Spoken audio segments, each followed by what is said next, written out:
like we've got pretty much a full house. Well done. Apologies. I have apologies for Councillor Robin Dray, Councillor Toby Mountain and Councillor James Newport. Substitute members, I've got Councillor Shaw substituting for Councillor Dray, Councillor Mrs Mason substituting for Councillor Mountain, and Councillor Stanley substituting for Councillor Newport. I think I've got that all around the right way. Yep. Can I add one to that? Please. Councillor Hughes unfortunately can't make it today. Okay, thank you. So, is there any other apologies? Okay. Non-members attending. Silence. 3, I think it is, yeah. Okay. You've all seen the minutes of the last meeting. Happy to accept those as true and accurate record? Great. Yeah. Thank you. Thank you very much. I'll sign those instead. Okay. Declarations of interest. Silence. Okay, moving swiftly on. The first item we're looking at this evening is the Old House options for alternative use. Are you leading on this, Matt? I am, Chairman, but I believe Councillor Lucas Gill would like to say a few words of introduction. Please go ahead. You like to? I've been asked to, maybe. We're good at. First of all, there's a few photos that were taken when it was actually set up as a wedding venue for people to look at. Was it possible to get that on screen to show? Yeah, it is. Okay. We did it before. Pass those on, George. It wasn't all that. Yeah, they are rather dark on screen, unfortunately. No. But, Give it this way. I think it's still in the chamber. I must admit, you booked the ticket. Yeah.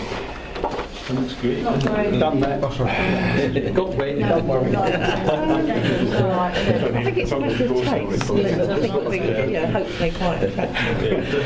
Probably not a venue that doesn't love it. I think a lot of people Get married to And this bloke. Yes. Was it? I think we can use that as well. Right, let's carry on, guys. Right, Chairman. Married to you. Can I say that this has been a very interesting project? It's the first one that I've ever done, I must admit. But and in my personal view, I've been very pleased with the way that officers, staff, and other members have worked together. I'd like to give my thanks to them all. I think it's gone very, very well. As you'll see in the report, we have looked at several ideas for promoting and using the Old House. Groups have visited other venues to see similar projects, and these have helped us in our deliberations. Basically, I'd like to pass you over to Matt to do the technical stuff.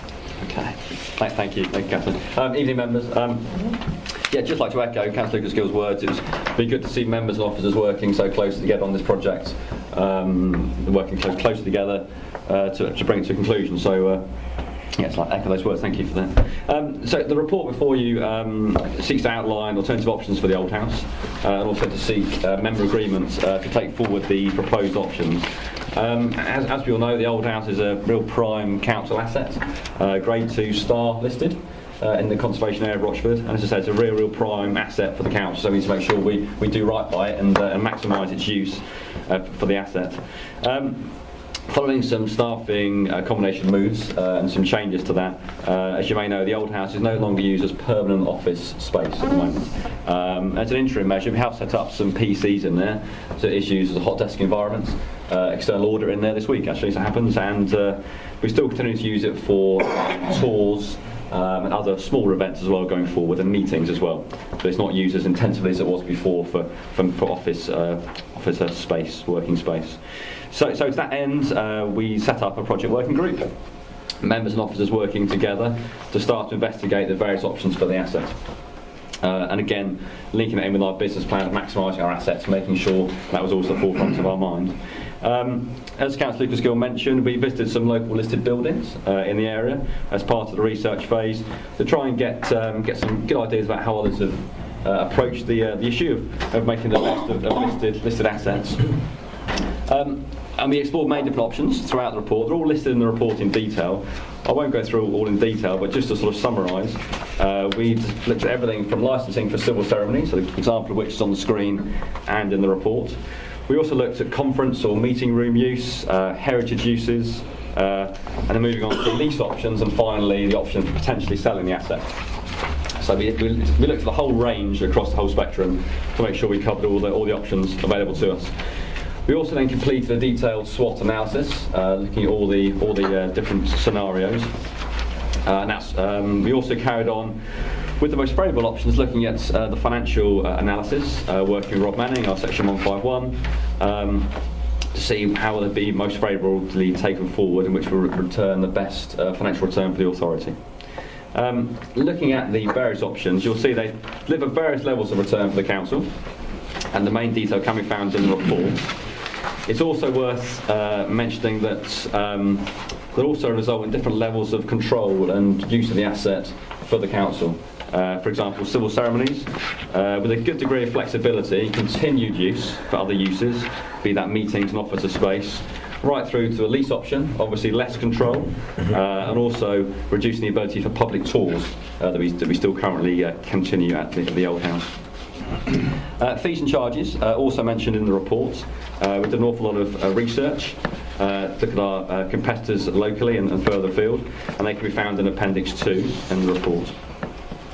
So as I say, the options are listed, but just in summary, the group concluded that a combination of civil ceremony use and meeting room use would enable the council to retain the asset for its own purposes, develop a revenue stream, but also develop other offers going forward, such as heritage usage and tours, etc. We felt the asset make a very attractive civil ceremony venue, and again, Appendix 1, you'll see some pictures in the report of how the asset could look. And crucially, this would build on the success of the Rayleigh Windmill Civil Ceremony Service, taking forward that learning we already have. We've run over 200 weddings at the windmill already, so it's building on the expertise we already have and the real good reputation we've actually developed over the last 5 or 6 years we've had the licence at the windmill. We could also build on the offer moving forward, looking at the breakout rooms in the old house for things like bridal suites, reception rooms, and even later phases looking at the garden, option for marquee hire, that type of thing at a later phase after they become established. We also considered how that could potentially support local businesses. We could potentially do some deals with local businesses to support them in the development of the service. That could be catering, photography, and other packages as well across the district, how we could look to work with them to develop their local business needs as well. But crucially, I think for us, we felt that if we took that option forward, we could retain the asset in its current condition for our other uses. For example, meeting rooms and office space and desks as well, if required as well. A more flexible option. We did look at the commercial lease option, that's also in the report. So that would obviously give us a guaranteed rental income. But we'd have to balance that with the need for potential break clauses and due consideration to the other council's ongoing asset projects and how that could impact on that option. We'd also have to consider, if that option was taken forward, how that would no longer allow the asset to be available for the public in terms of tours and public openings, something we still do currently. I know is well attended. The sale option is mentioned in the report. It's not being recommended. As we've said many times before, capital receipts can't be used to fund ongoing services, so it's not something we're looking to do at this time. Also, that goes against the overarching objective of the council's asset strategy at the moment, and our business plan theme to maximise the assets. So just in summary, it's a good opportunity for the council to look at how we develop the old house, to extend the existing already well respected and well run civil ceremony service, generate a new revenue stream for the authority, but also retain the asset for other purposes should we want to going forward. That's just a brief summary of the report. I'm happy to take any questions. And there are members of the project team here today as well, so feel free to address them if you wish to. Any questions you may have? Thank you. Okay. First was Terry. Oh, thank you. Just to say thanks for that. I'm looking at the figures here going forward on page 6.5, and those figures relating to the civil ceremony option. Yes. Can I ask, you also said that it would still retain it as an occasional office use, but presumably those figures, if you like, for the use of that asset are not included in that? So that's additional to these figures, is that correct? We could still retain it for our own use in terms of office space, just desks, things like that. So that would be. I mean, for instance, you said about audit, that sort of thing. Sorry, but yes, indeed. Other things like that, yes, certainly we can still look at that as well. In weddings, at the Windmill, for example, we have 50 a year, which is a good number. Clearly, one a week. There still is capacity there to have other uses. So other hiring other spaces on an ad hoc basis, we can still look at running those tours. And just a supplement, Jim, is this for the whole building? Yes, the thinking at the moment is that what used to be the main meeting room in the old hall, so the central room as you see on the screen, that room there, would be for the main civil ceremony room. Quite a small room, but that's fine. It's in line with what we do at the Windmill, and it works very, very well. That would be the offer. We could then look at additional breakout rooms, so the old Chief Exec's office on the first floor to the right as you look at the room could potentially be a bridal suite for an additional fee. Potentially one of the old LST, the support team rooms, could be a reception room, hold room, that type of thing for another additional fee. So there's some sort of additionality in there, some upsells we could do to sort of develop that option. So I think we'll give couples the option to book one or many say one really. What we find at Windmill is as soon as you start talking about the options, normally they take the bigger package, so that's an option to look at. Thank you very much. Thank you, Chairman. Councillor Mrs Mason, I think. Yeah, that's right. Thank you, Mr. Chairman. Just a question. What would happen if these figures are not delivered as the project progresses? What would happen then? Okay, thank you. I think the figures we put in there are achievable. I think I'd say that first of all. I think based on our experience at the Windmill, we ran that with literally from a standing start, so we had no experience in the area at all. And we had 7 in the first year, moving up to I think 26 in the third year, up to 55 now. So I think it's shown some good growth. I think would be coming off the back of that, using that experience we already have. So I'm confident we can deliver this. If we don't, in terms of the outlay, I mean the figures are listed. Any use we do, I think we're going to have to look at the Actis audit already listed. So I think we have to do that anyway. The outlay in terms of the Silver Ceremony licence is £1,700, so relatively small. For the return we could get back. There would be additional marketing figures and other things included, but I'm confident we can deliver these figures. Okay, thank you. Councillor Sperry. Yeah, you mentioned further down the road perhaps looking at marquees. Yes. How much further down the road would you anticipate? And I appreciate that might depend on the take-up, but I actually think that if you could offer that, it would help the take-up. You're going to have a package, you've got the garden, you've got the marquee. I tend to think that, here, I know a lot of them, they go to the Windmill and they go to the old schoolroom. Yes, they do. That's right. Yeah. Job done. I don't know Roxford that well as to where they would go if they came out of... Prospect? I don't know. I mean, is there somewhere else? But if there isn't, people don't actually usually want to get a car and drive miles. They want to just come out and go somewhere and have a drink and get cracking. It's basically the Rochford Hotel, which is the other side of Back Lane Car Park. Yeah. I mean, I don't know, but I would suggest if we're going to go down this road, we look to get something incorporated sooner rather than later. I'll take that board down. I think, as you say, I think Rochford Hotel is the obvious link for the larger receptions, particularly what they do in Rayleigh currently. I think we just felt that we want to make sure we establish a market initially. But I don't see why phase 2 being and potentially next summer we were initially looking at maybe obviously sort of summer months for a shorter time period at first, every few weeks, maybe offering a bit of a sort of have 10 bookings a year, so it's a bit of a sort of a limited offer in terms of encouraging them so as to be taken up. So we could look at that as well, linking that with our own uses of course over the summer, chairman's parties, things like that. So there are options to do that as well. So we'd to take that forward as soon as we could to grow the service. This is something that we had discussed. I mean, possibly hiring or even buying a marquee, and then it's available for the council as a whole. Just to add to the other venues in the area, there's the Freight House. I had my daughter's wedding reception at the Freight House, so that's another possibly one that could be used. Who's next on the list? It's Councillor Williams. Right, thank you. I think it's a most excellent report, really is good. I think it'll be a great thing for Rochford. It will incorporate lots of other businesses and then use the facility and keep Rochford alive. I think it's very important that the tours continue, very important. And the other thing that's done in the report is, are there going to be any extra staffing costs? So in terms of staffing costs, we've included that within the expenditure. the way it runs at the windmill is we have civil ceremony assistants who are paid on an hourly basis. So the expenditure is covered by the income. So obviously, as the wedding bookings increase, that covers expenditure. So yeah, there will be staff costs, but they're included in the report. So will there be extra staff employed or using? It's using existing staff, basically. It's an additional role, and we'd look to develop the numbers we have now to cover the Rochford service. Thank you. Councillor Hoy. Thank you. Just a couple of questions. Sure. And the questions don't necessarily indicate what I agree or approve of. How many civil ceremonies would £17,500 be into 2020-2021? Sorry, how many ceremonies would that be? So the 2021 figure, the 17.5, that equates to 25 if you take that being the maximum £700 figure we've proposed. So that would be the civil ceremony itself plus the 2 additional fees we could charge as well. Okay. The 25. That's based on sort of modest growth, looking at what the windmill's achieved, with a bit of uplift in there as well. No, I think that's reasonable.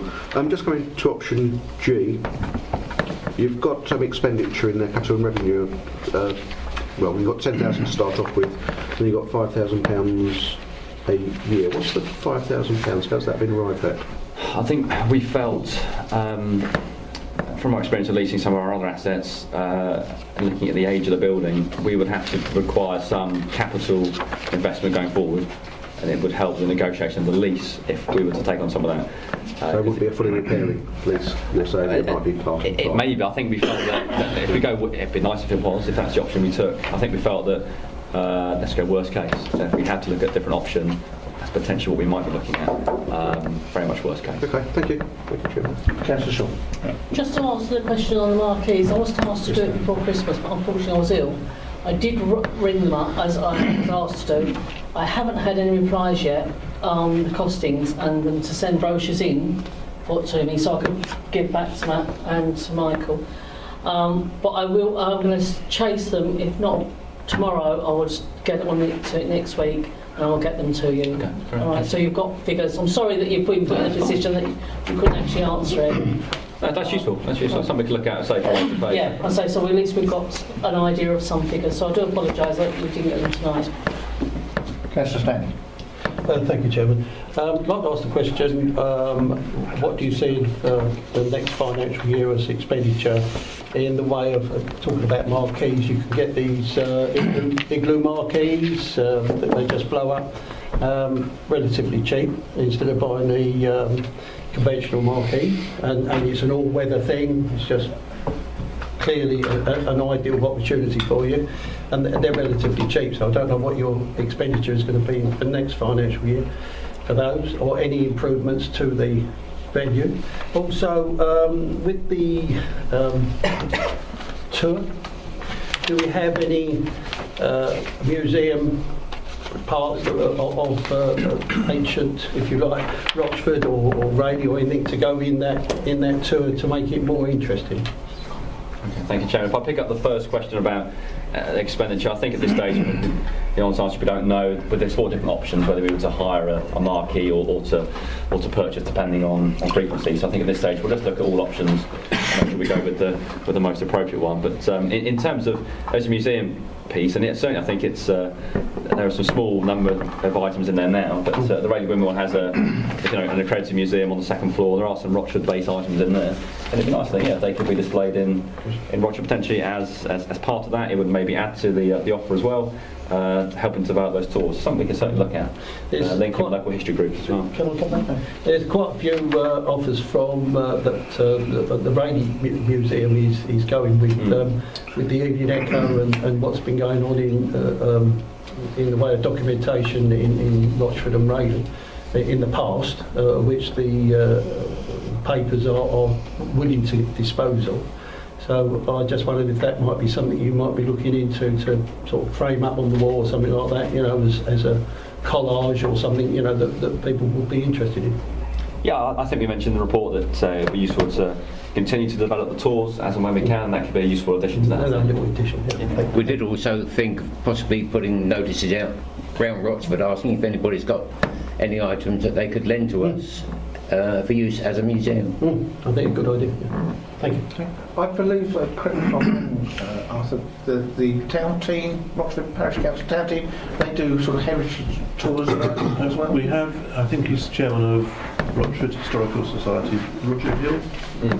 He has volunteered to come and do that, and he would love to do it. And it's his passion is the old house.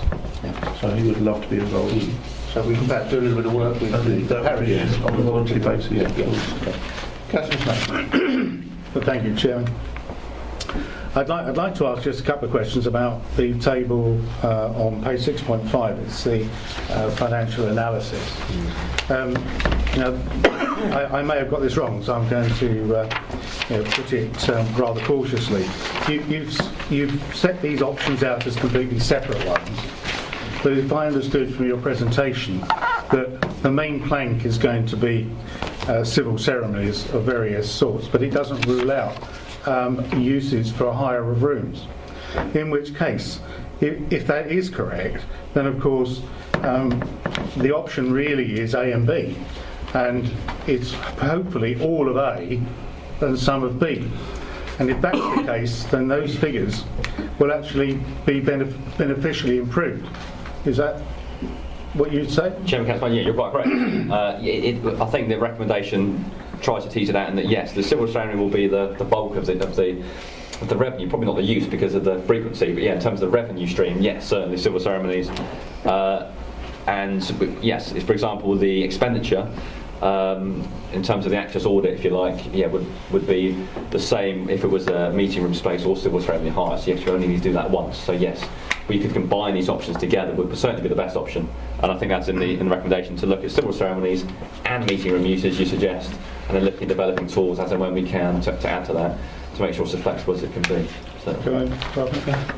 So what you're saying is the expenditure of 12,700, which is both capital and revenue, in year one, will incorporate some of the costs, if not all of the costs, listed under option B for expenditure, capital and revenue as well. It would include some of it. The access audit we mentioned in the first recommendation would have to do, so that cost would be a single cost done once across both, certainly. Any other questions? Jim, just to say, within the recommendation it does mention about the use, certainly of one of the rooms as a chairman's parlour. So I think that's something that's interesting in the fact that it may release the rooms in Rayleigh to be used for something else, and I think that's something that's not actually envisaged within the report as a gain, but I think it could be a potential gain as far as assets and income may be, or at least use by ourselves as far as that's concerned. So I think there's real sort of drive behind this. I think it's right that we look at the potential uses. I think the point that was made about actually using it partially as a museum as well, displaying things in there. The only thing with museums that worries me is they're potentially very expensive. Any authority that runs a museum will tell you how much it costs, and it's very difficult to get your money back on a museum. But if you're using it for other things as well, multi-use, well, that clearly makes sense, and in fact it enhances the offer. So from that point of view, I think we've got real potential here. Thank you, Chairman. Joe. I just want to congratulate the team for a fantastic job. It was quite thorough. The report was quite explicit, and I think you all deserve a pat on the back for a presented piece of material. Yeah. Just a question that I've just thought of after Terry mentioned that museums potentially cost, and I suddenly sort of thought to myself, well, if the museum has artefacts, and if there are other people offering artefacts to be displayed, potentially these may have value. Is there any insurance implications which might add a cost to the project if there's going to be an increasing number of artefacts that may potentially have a significant value? Chairman, I think if we It's an interesting option we can look at, certainly. I think if we would go down that road in any detail, we'd look to run that the same way we do the Rayleigh Windmill Museum, where we make good use of volunteers. And yes, there will be an insurance to insure the artefacts, but we have an acquisition policy at the windmill where items are properly signed across in ownership of the council, so things are very clear and they're documented and recorded. So we look to follow it in a similar way. It's professional run over there. We look to follow it in the same way to try and make sure we don't fall foul of any issues that we could have. But yeah, we'll have to consider that in more detail. But again, we have some good experience at the windmill of how we've done that in the past, so we can replicate that, I think. Any more questions? Just about, sorry, as regard the insurance, do you have to have a specific insurance for ceremonies? As if for some reason you had to cancel a ceremony, it could be very, very expensive. Is there a special insurance to you? Chairman, in terms of, we did check about insurance. In terms of insurance, for public liability insurance, for example, that can be included with the existing premium. So there's no increase there. We don't have insurance at the windmill for cancellation, for example. We might want to look at that if we were to grow the service any further, but we don't currently have one. So if for instance, the premises were flooded and you had to cancel somebody's wedding, it could be very expensive. Yes, yeah. It's I think something we need to consider as the service grows. But we can certainly pick it up and look at that as a team. Thank you. I know a number of wedding venues that offer that as an add-on extra for the package that the bride and groom can purchase as part of it. So I know some people do that. We'll certainly look at that. Yeah. Any more questions? Councillor Smith. Thank you, Mike. I just want some clarity on the recommendation 4.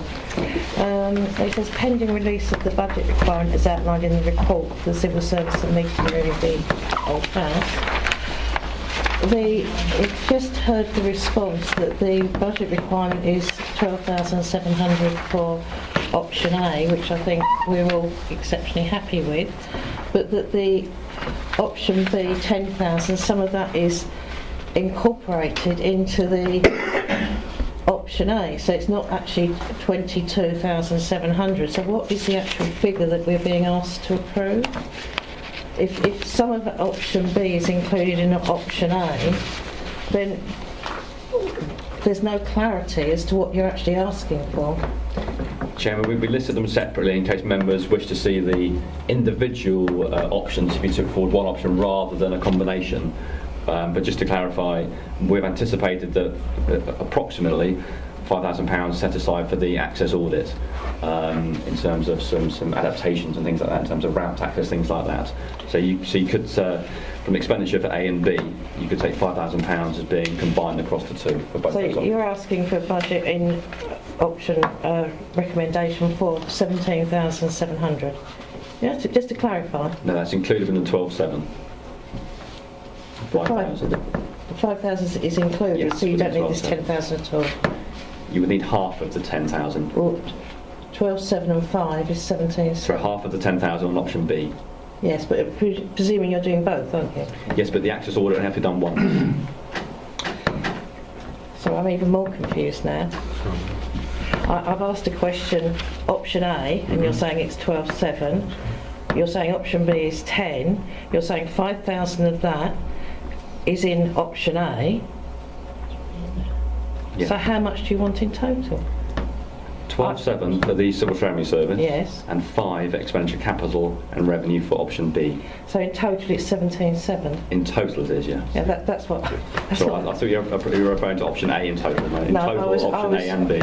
Option A and B, so because it's not clear. Yes. So what we need to do is just clarify recommendation 4 of 17,700, because if we say as in the report, we're authorising 22,700. Okay, thank you, Mr. Chairman. I think we finally got there. Any further questions? Not a question, Chairman, but if I can make a couple of points. Got a small quantity of these booklets that were originally produced in 2000. If you can pass it around, please. I've found several errors in there which I have reported, but what we thought of doing was something like this, which is done for the Rayleigh Windmill, on that. And in fact, this doesn't cost the council a penny because it's all paid for by the advertisers. I'll argue with that, Chairman. Don't know if anybody wants to look at that. Pass it around. Are these the key or two? I think they're only draft, Councillor, aren't they? I believe they're only draft, those copies, but Can we we'll have take them all? Shall we keep one? Yeah. Thank you. Yeah, unfortunately, they could only do a small quantity for me. Sorry, it's just I can't read it now. As I say, there are several errors in there which I have picked up, and they are being looked at. Okay. Just a quickie, Chairman. It occurs to me that there are several pictures in the old Chief Exec's office about the restoration of the building, etc. I wouldn't want to lose those, and I think it actually, if you like, as far as the heritage is concerned, is an important part of the way the building is developed. So as long as they're kept in a prominent place, I think that would be perfectly reasonable, and acceptable with Breach. Yeah. Well, subject to what we actually agreed here now, this book that needs its next chapter written, I suspect. Okay, I'd like to congratulate the project team for the work they've done on this. I think it's really important to do. I know they've been out to a number of other venues and porters and various other places to look at various other aspects. So congratulations to them on that, and I think that's been very well done and excellent job. Okay, let's move on to the recommendation that is on page 7. Do you want me to take them as a whole or individually? You want to include the figure that Councillor Mason has mentioned on item 4, Chairman? Yeah. Okay, I'll Release the budgeting department and put the figure in. Oh, sorry, I've got page 6, 7. Yes, 6, 7. Yeah. Yeah, sorry. Yeah. Sorry, miles away. I've still got the draft one. Okay, right. First recommendation is to develop an access strategy and form an access plan for the old house. Item 2, pending the outcome of 1, licence the old house for civil ceremonies. Yes, sorry, I'm just making sure I've got something. No, that's right. Pending item 2, delegate the authority to the Assistant Director of Commercial Services in consultation with the portfolio holder for enterprise and the portfolio holder for community to set the fees and charges for the use of the old house of civil ceremonies and making use of external organisations. Item 4, pending 3, release the budget of 17, is that 7? Yeah. 17,700. Yes. Okay, as outlined in the report in Appendix 2 for civil ceremony and meeting room use. I think I've got that right. And item 5, develop the future uses outlined in the report such as heritage tours, education use and the potential uses of the Chairman's Parlour. Okay, is everybody happy with that? Yeah. Great. Great. Okay, well done. Thank you. Yeah. All we